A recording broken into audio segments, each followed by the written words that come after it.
పరిశుద్ధుడైన యేసుక్రీస్తు నామములో మీ అందరికీ రాఫా కలుగునుగాక. రాఫా అనగా స్వస్థత కలుగునుగాక. శరీర సంబంధమైన స్వస్థత, ఆత్మకు స్వస్థత కలుగునుగాక. మన దగ్గర లేనిది దేవుని యొద్ద నుండి పొందుకోవడమే నిజమైన స్వస్థత. ఒకసారి మీ పక్కన ఉన్న వాళ్ళని చూసి చిరునవ్వు నవ్వి వారికి షేక్ హ్యాండ్ ఇచ్చి మీకు రాఫా కలుగునుగాక అని చెప్పండి.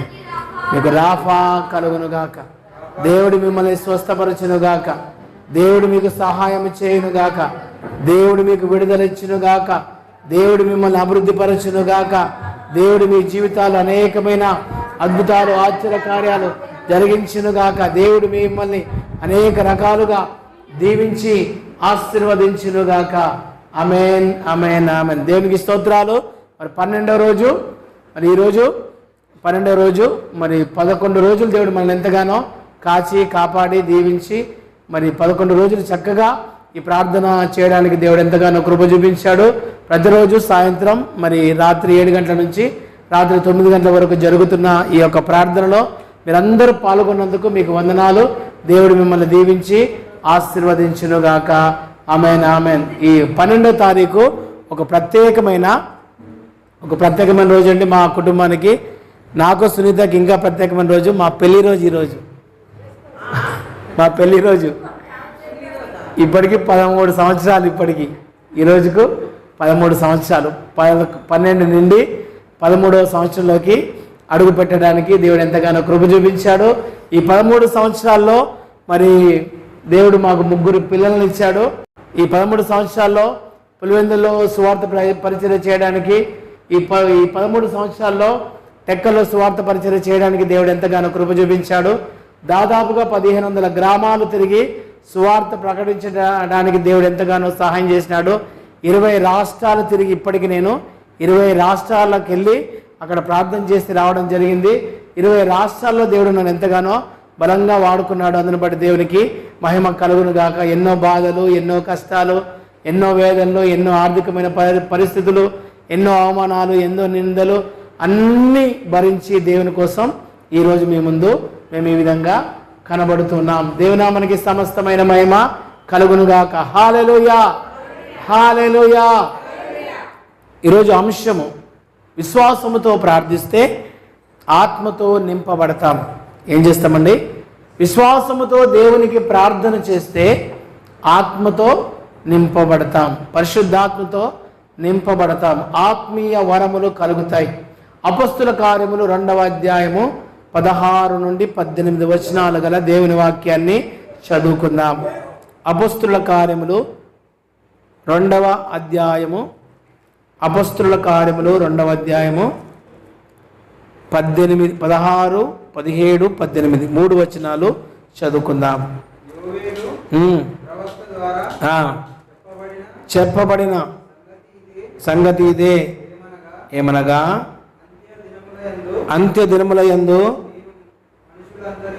నేను మనుషులందరి మీద నా ఆత్మను కుమ్మరించేదను. మీ కుమారులను మీ కుమార్తెలను ప్రవచించెదరు. మీ యవనులకు దర్శనములు కలుగును. మీ వృద్ధులు కలలు కందురు. ఆ దినములలో నా దాసుల మీదను నా దాసురాండ్ర మీదను నా ఆత్మను కుమ్మరించెదను కనుక వారు ప్రవచించెదరు. పైన ఆకాశమందు మహత్కార్యములను, క్రింద భూమి మీద సూచక క్రియలను, రక్తమును, అగ్ని పొగగా ఆవిరిని కలుగజేసేదను. దేవునామానికి స్తోత్రము కలుగునుగాక. హల్లెలూయా. అంత్య దినములయందు విశ్వాసముతో నువ్వు ప్రార్థన చేస్తే ఆత్మతో నింపబడతావు. ప్రార్థన చేసే అనుభవం ఎంతమందికి ఉందండి మీలో? నిజంగా ప్రార్థన చేస్తున్నారా?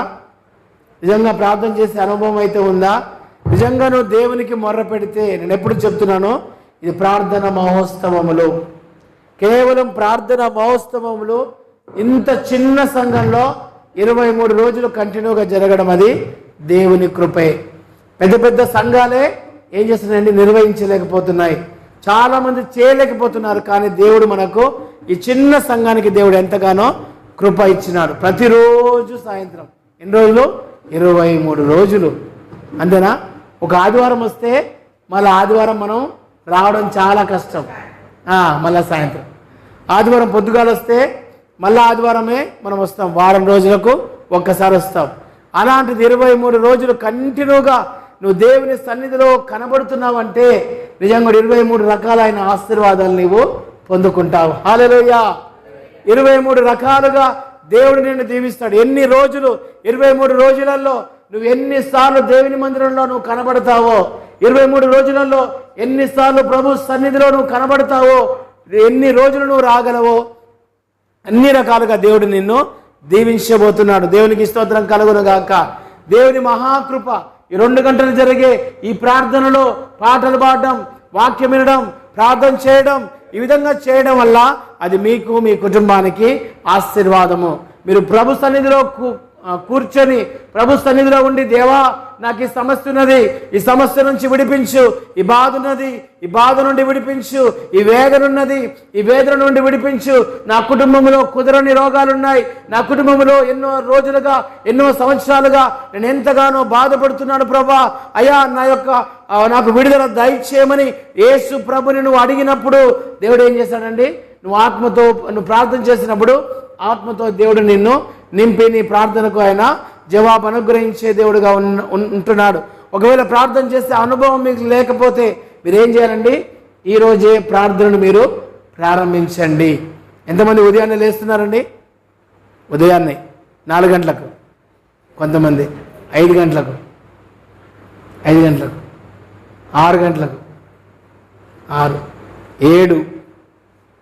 7 గంటలకు ఎంతమంది లేస్తారు? అంతే. దేవునికి స్తోత్రం. పొద్దుగాన నువ్వు ఎప్పుడు లేస్తావు? పొద్దున్న లేవడం మంచిది. ఎంత పొద్దున్న లేస్తే అంత మంచిది. పొద్దున్న లేచిన వెంటనే ఏం చేయాలి? కొద్దిసేపు ఎక్కడ నువ్వు లేస్తావో అక్కడే మోకరించి కొంగ మీద వేసుకొని మోకాల మీద ఉండగలిగితే మోకాల మీద ఉండి నువ్వు ఎంతసేపు దేవునికి ప్రార్థన చేయగలిగితే అంతసేపు ప్రార్థన చేయి. హల్లెలూయా.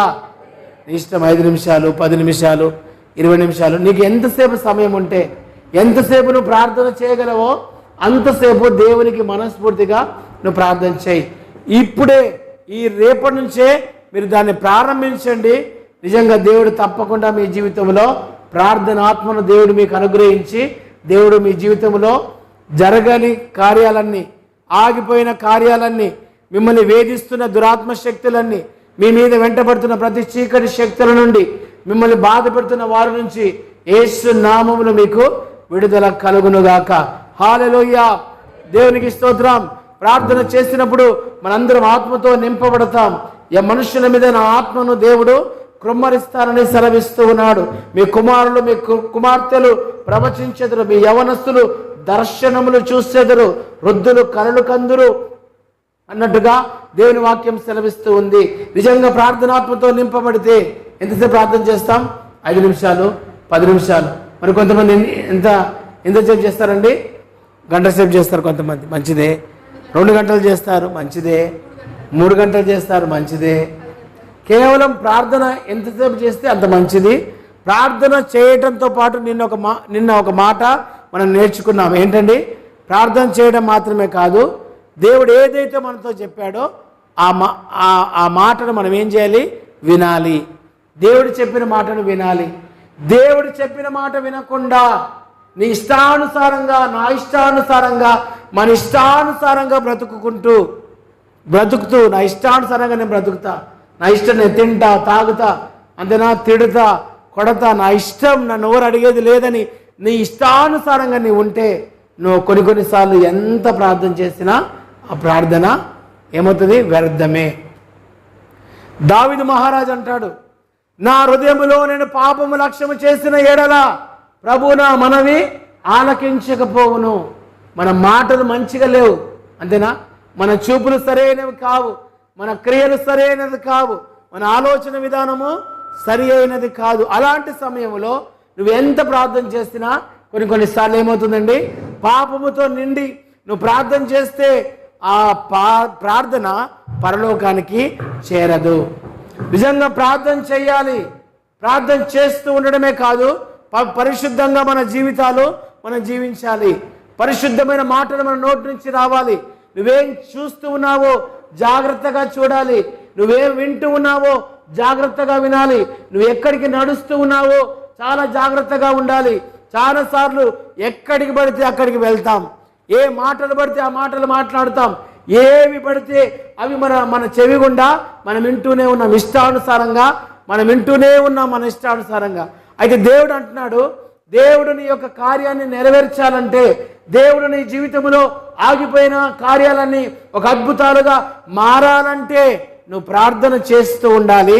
ప్రార్థన చేయడం మాత్రమే కాదు, ఇంకా దేవుడు నీతో చెప్పిన మాటను వినాలి. వినడం మాత్రమే కాదు, నిన్ను నీవు పరిశుద్ధంగా ఉంచుకోవాలి. అంతేనా? మురికి మాటలు మాట్లాడుతూ ఉంటాం, బూతులు మాట్లాడతాం. బూతులు రావా? మనకు వచ్చిన బూతులు ఎవరికి రావు. మనం మాట్లాడితే ఆ డిక్షనరీ ఎక్కడుందిరా, ఈ డిక్షనరీ లేదే అన్నంత బూతులు వస్తాయి మనకు. మామూలు బూతులు కావు. ఒకసారి రికార్డ్ చేసి వింటే అమ్మాయి ఇట్లా ఈ బూతులు ఇట్లా కూడా మాట్లాడతారా అన్నట్టుగా ఉంటాయి. అంతేనా? అలాంటి చెడ్డ భయంకరమైన బూతులు మనం మాట్లాడుతున్నాం. దేవుని దగ్గరకు వచ్చాం, మా పాటలు పాడదామంటే పాటలు రావు, కానీ బూతులు మాట్లాడడానికి బూతులు అయితే వస్తాయి. అయితే దేవుడు మనతో మాట్లాడేది ఏంటంటే, మనం ఎవ్వరూ పర్ఫెక్ట్ కాదు. అవునమ్మా? దేవుని దగ్గర రాగానే అంతా ఒక్క రోజులో మారిపోగలమా? మారిపోతే మారిపోవచ్చు. కొంతమందిలో ఎంబటే సాధ్యం కాదు. కొన్ని మనం ఏం చేయాలి? తీసేసుకుంటూ ఉండాలి. కొన్నిసార్లు మాటలు, చూపులు, క్రియలు, బూతులు, సరసమైన మాటలు, ఇవన్నీ దేవునికి అంగీకారమైనవి కాదు. అవన్నీ ఏం చేయాలి? మన దగ్గర నుంచి దూరం చేస్తూ ఉండాలి. ఈ మాటల గుండా, ఈ నోటి గుండా నువ్వేం చేయాలి? పరిశుద్ధమైన మాటలే పలకాలి. ప్రవచనాలు మనం మాట్లాడాలంటే ఆత్మతో అభిషేకించబడితే నువ్వు ప్రవచనంతో మాట్లాడతావు. ప్రవచనం అనగా ఏమవుతుందంటే, రానున్న దినాల్లో ఏమి చేయగలవో, ఏమి జరగబోతుందో దేవుడు నీకేం చేస్తాడు? ముందే బయలుపరుస్తాడు. రానున్న దినాల్లో నీకేం జరగబోతుందో, రానున్న దినాల్లో నువ్వు ఏ విధంగా ఉండబోతున్నావో, నీ కుటుంబం ఏ విధంగా ఉండబోతుందో, నువ్వు రానున్న దినాల్లో ఎంతగా దీవించబడతావో, ఎలాంటి పరిస్థితుల్లో నువ్వు ఉండబోతున్నావో దేవుడు తన బిడ్డలకు ముందుగానే తెలియచేస్తాడు. అప్పుడు ఎప్పుడండి? మనం పరిశుద్ధంగా జీవించడానికి ప్రయత్నం చేసినప్పుడు. దేవుని నామానికి సమస్తమైన మహిమ కలుగునుగాక. హల్లెలూయా, హల్లెలూయా. దేవుని నామానికి సమస్తమైన మహిమ కలుగునుగాక. ప్రవచనాలు చాలా ప్రాముఖ్యమైనవి. ఈ లోకములో ఆత్మచేత అభిషేకించబడడం. ఆత్మ లేనివారు నా వారు కాదు అన్నాడు దేవుడు. ఆత్మ లేనివారు నా వారు కాదు. ఆత్మ లేనివారు వారి ఇష్టానుసారంగా ప్రవర్తిస్తారు, ఇష్టానుసారంగా బ్రతుకుతారు. దేవుని భయం అంటూ ఉండదు. దేవుని యందు మనం ఏం చేయాలండి? భయభక్తులు కలిగి జీవించాలి.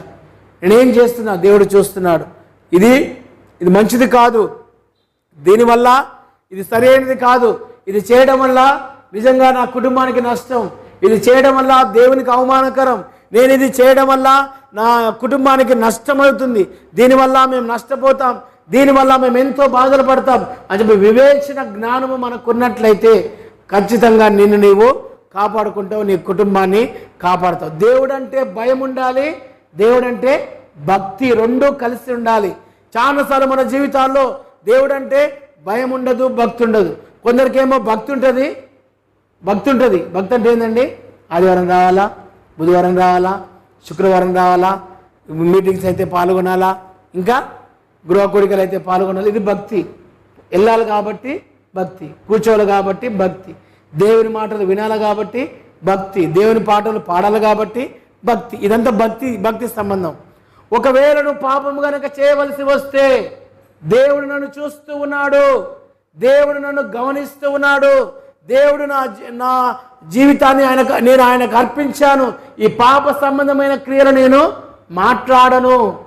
మాట్లాడను అని చెప్పి దేవుడు అంటే భయభక్తులు కలిగి మనం జీవించినప్పుడు ఏ వక్ర మార్గంలో కూడా మనము నడవకుండా ఉంటాము. దేవుని నామానికి స్తోత్రం కలుగునుగాక. హల్లెలూయా. ప్రవచిస్తారు. నా ఆత్మను కృమ్మరించేదను, నీ కుమారులు కుమార్తెలు ప్రవచించేదను, నీ యవ్వనములకు దర్శనములు కలుగును. హల్లెలూయా. చిన్నప్పుడే నాకు ఎన్నో దర్శనాలు వచ్చాయి. సేవకు వచ్చిన కొత్తలో 21 సంవత్సరాల్లోనే ఎన్నో దర్శనాలు వచ్చాయి. రానున్న దినాల్లో ఎన్నో గ్రామాలు తిరుగుతున్నట్టు అక్కడ సువార్త ప్రకటిస్తున్నట్టు, ఫ్లైట్లో ప్రయాణం చేస్తూ ఉన్నట్టు, పెద్ద పెద్ద చర్చిలలో వాక్యము చెబుతున్నట్టుగా దేవుడు నాకు ముందుగానే బయలుపరిచాడు. అప్పుడు బయలుపరిచినవన్నీ ఏమవుతున్నాయి, ఇప్పుడు నా జీవితంలో ఈ యొక్క ఇన్ని సంవత్సరాలుగా ఏమవుతున్నాయి, అన్నీ నా జీవితంలో జరుగుతూనే ఉన్నాయి. హల్లెలూయా. ముందుగానే దేవుడు నీకు బయలుపరుస్తాడు. ఇవేమి నీకున్న పాపాన్ని తొలగిస్తానని ఆయనకు దర్శనంలో చూపిస్తాడు. నీకు ఏ సమస్య వస్తే ఆ సమస్య నుంచి నేను తీసివేయబోతున్నానని దేవుడు నీకు ముందుగానే తెలియజేస్తాడు. రాత్రిపూట దర్శనంలో దేవుడు నిన్ను దర్శిస్తాడు, తెల్ల బట్టల ద్వారా, అంతేనా, చక్కటి వస్త్రాల ద్వారా, మాట ద్వారా, క్రియల ద్వారా దేవుడు నిన్ను దర్శిస్తాడు. ముందుగానే నీకు ఏం చేయబోతున్నానో తెలియజేస్తాడు. తెలిసినట్టుగానే దేవుడు నీ జీవితంలో అది జరిగిస్తాడు. హల్లెలూయా. అది దర్శనం అంటే, ప్రవచనం అంటే జరగబోయేది ముందుగా చెప్పేది. చాలామందికి అనుభవం ఉంది. ఎవరికైనా ముందు ఏం జరగబోతుందో కలబడి ఆ కళ జరిగినట్టే జరగడం ఎవరికైనా ఐడియా ఉందా? దేవునికి స్తోత్రం. ముందుగానే దేవుడు నీకు తెలియజేస్తాడు. నీ జీవితంలో చాలా దర్శనాలు మనకు కలుగుతాయి. కాబోయే భార్య ఏ విధంగా ఉంటుందో, చాలా మందికి కాబోయే భర్త ఏ విధంగా ఉంటాడో, రానున్న దినాల్లో నీ పిల్లలు ఎంత ఉన్నతమైన స్థితిలో ఉంటాడో దేవుడు ఏం చేస్తాడు, ముందే నీకు తెలియజేస్తాడు. నీ దేవుడు నీకు ఏ విధంగా ఆశీర్వదించబోతున్నాడో దేవుడు నీకు ఏం చేస్తాడండి, దర్శనాల ద్వారా ముందే నీకు తెలియజేస్తాడు. ఎప్పుడు? నువ్వు పరిశుద్ధంగా జీవించినప్పుడు. ఎప్పుడు?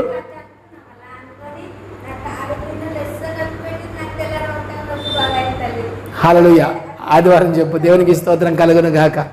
ఎందుకు అన్న చెల్లెల ఇద్దరం వచ్చినాం నీ దగ్గరికి, ఎందుకో మరి దేవునికి అందుకే కావచ్చాము. కరెక్ట్. దేవునికి స్తోత్రం. హల్లెలూయా. దేవునికి మహిమ కలుగును గాక. మన జీవితాల్లో ముందుగా దేవుడు దర్శిస్తాడు, ముందుగా దర్శనాలని కలగజేస్తాడు. ఆ దర్శన అనుభవం నీకుందంటే నువ్వు నిజంగా దేవుని బిడ్డవే. రాత్రిపూట కల్లో దర్శనం వస్తుంది, చాలాసార్లు దర్శనం, పడుకున్నప్పుడు దర్శనం వస్తుంది, అంతేనా? చాలాసార్లు దర్శనం వస్తాయా? సైదులు ఏమన్నా ఉంటాయి. కొంతమందికి అనుభవం ఉంటుంది, మీలో ఉండొచ్చు అనుభవం. అమ్మ పెద్దమ్మా నీకేమైనా వస్తాయా? వస్తాయి. ఇంకోరు అట్లా దేవుడు అనుభవాన్ని మనకు అనుగ్రహించి రానున్న దినాల్లో ఏమి జరగబోతుందో దేవుడు ముందుగానే నీకు తెలియజేస్తాడు. దేవుని నామానికి సమస్తమైన మహిమ కలుగునుగాక.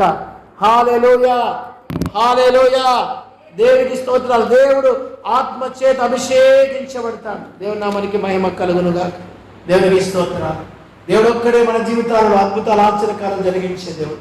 లూకా సువార్త 4వ అధ్యాయం 18-19 వచనాలు.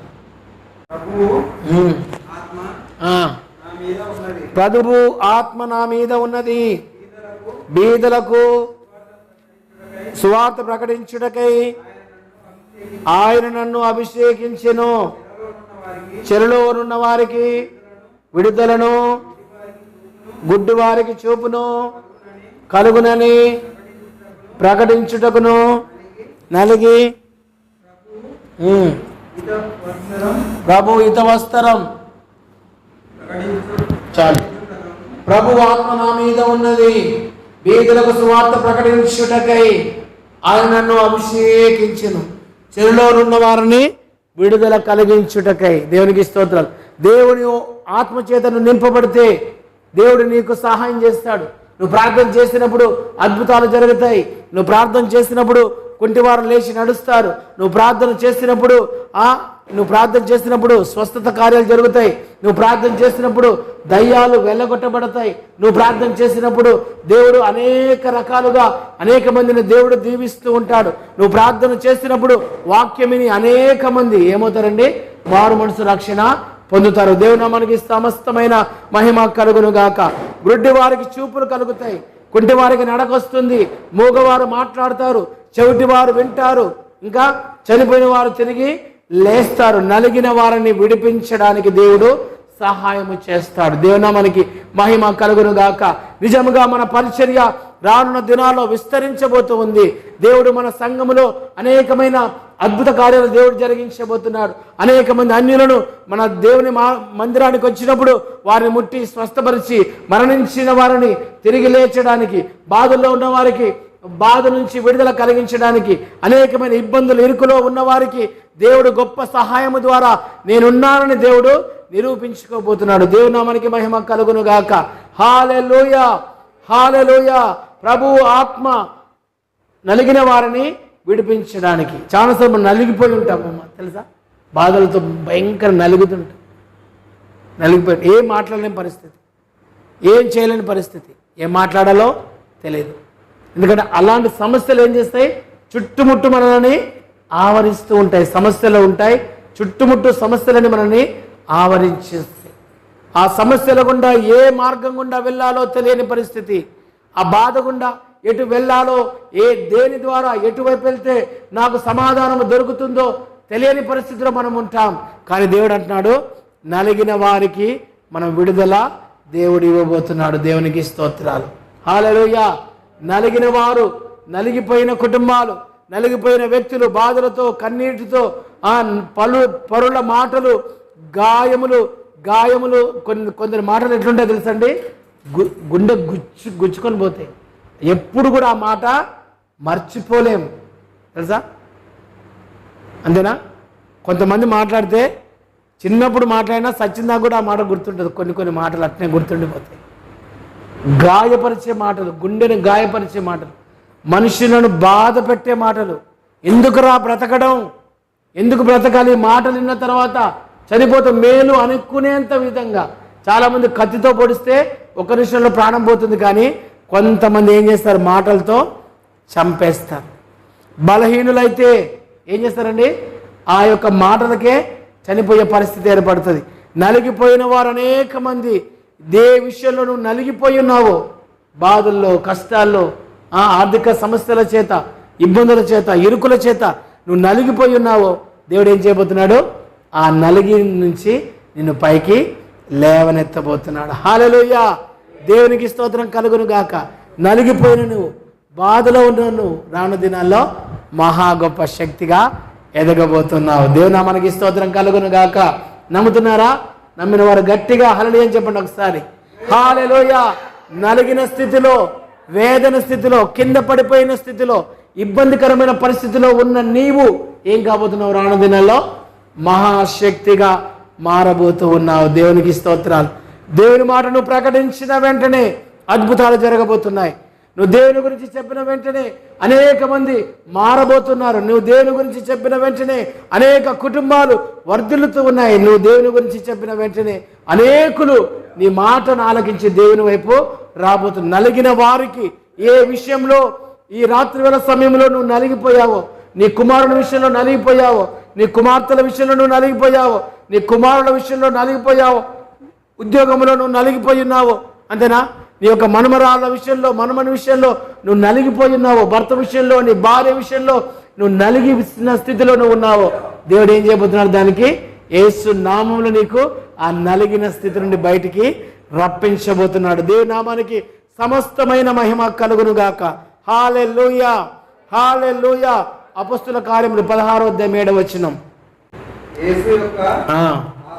ఆత్మ వారిని వెళ్ళనివ్వలేదు. చాలు. యేసు యొక్క ఆత్మ వారిని వెళ్ళనివ్వలేదు. కొన్నిసార్లు మనం ఎక్కడంటే అక్కడికి వెళ్ళడానికి మనసు రాదు, తెలుసమ్మా? ఎందుకో వెళ్ళాలనుకుంటాం, వెనకకి అయిపోతాం. పోవాలని అనుకుంటాం, ఎందుకో వెనక్కి అయిపోతాం, మనకు తెలియకుండానే వెనక్కి అయిపోతాం. దేవుడు నీలో ఉన్నాడు కాబట్టి ఎక్కడికి పడితే అక్కడికి దేవుడు నిన్ను వెళ్ళనివ్వడు. నీకు కీడు వచ్చేది, నీకు బాధ వచ్చేది, నీకు దుఃఖం వచ్చేది, నీకు వేదన వచ్చేది, అక్కడికి పోతే నువ్వు నష్టపోయే ఏదైనా ఉంటే దేవుడు ఏం చేస్తాడు, నిన్ను నీకు తెలియకుండానే దేవుడు నిన్ను అక్కడికి వెళ్ళకుండా ఆఫ్ చేస్తాడు. హల్లెలూయా, దేవునికి స్తోత్రం కలుగును గాక.